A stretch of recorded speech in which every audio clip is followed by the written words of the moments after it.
بسم اللہ الرحمن الرحیم۔ محترم ناظرین و سامعین، السلام علیکم ورحمۃ اللہ وبرکاتہ۔ ناظرین، اس ویڈیو میں 3 اہم اور خاص خبروں کی طرف نظر ڈالتے ہیں۔ پہلی خبر کا تعلق مدرسہ مظاہر علوم وقف سہارنپور سے ہے۔ اعلان داخلہ: طلبہ عزیز کو مطلع کیا جاتا ہے کہ کورونا وائرس کی وجہ سے 22 مارچ سن 2020 عیسوی سے تعلیمی سلسلہ موقوف رہا ہے۔ اب حکومت کی طرف سے 1 جولائی سن 2021 سے درجہ 8 یعنی 8 تک تعلیمی سلسلہ شروع ہونے کے اشارے مل رہے ہیں۔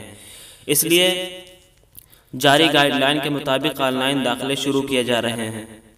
داخلہ صرف وہی طلبہ لیں جو روزانہ آمد و رفت یا شہر میں اپنے قیام کا نظم کر سکیں۔ جدید طلبہ کے لیے حسب گنجائش حالات سازگار ہونے پر انشاءاللہ ان کے داخلے لیے جائیں گے اور اس کا باقاعدہ اعلان کیا جائے گا۔ درخواست داخلہ مدرسے کی ویب سائٹ www.mazahirulum.org سے ڈاؤن لوڈ کر کے درست خانہ پوری کے بعد مدرسے کی ای میل mazahirulum@gmail.com پر بھیجیں اور متعلقہ امور لیے موبائل نمبر 98 37 27 33 45 پر ہی رابطہ کریں۔ درخواست داخلہ کے ساتھ مدرسے کا شناخت نامہ، آدھار کارڈ، ووٹر آئی ڈی کارڈ پر مشتمل PDF فائل بھی بھیجیں۔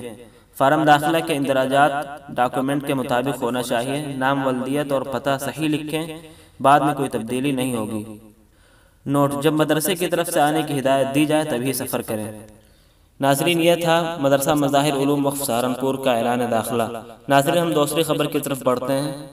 سماجوادی پارٹی کے سینئر لیڈر اور رکن پارلیمنٹ اعظم خان کی طبیعت لگاتار ناساز چل رہی ہے۔ لکھنؤ واقع میدانتا اسپتال میں ان کا علاج جاری ہے اور ان کی کورونا رپورٹ نگیٹو آئی ہے، لیکن جسمانی طور پر وہ انتہائی کمزور ہو گئے ہیں اور کئی طرح کے مرض میں مبتلا بتائے جا رہے ہیں۔ اعظم خان کی ناگفتہ حالات کے بارے میں آج ان کی بیوی تزین فاطمہ نے میڈیا کے سامنے تفصیل بتائی۔ تزین فاطمہ نے نامہ نگاروں سے گفتگو کے دوران بتایا کہ اعظم خان کی طبیعت بہت خراب ہے، وہ کئی بیماریوں میں مبتلا ہیں اور جیل میں رہنے کی وجہ سے انتہائی کمزور ہو گئے ہیں۔ اور تیسری بڑی اہم خبر نکل کر کے سامنے آئی ہے۔ انتہائی افسوس کے ساتھ اطلاع دی جاتی ہے کہ کل گزشتہ مورخہ 16 جون سن 2021 بروز بدھ دارالعلوم کے فاضل ازبکستان کے معروف مشہور عالم دین مولانا یارقین صاحب کا کار حادثے میں انتقال ہو گیا ہے۔ انا للہ و انا الیہ راجعون۔ ناظرین، جو وفات پا چکے ہیں ان کے لیے دعا مغفرت کریں، جو مرض سے ہیں ان کے لیے شفایابی کی دعا فرمائیں۔ ویڈیو کو لائک کر دیں۔ ان خبروں کے متعلق اپنی رائے کمنٹ میں ضرور بتائیں۔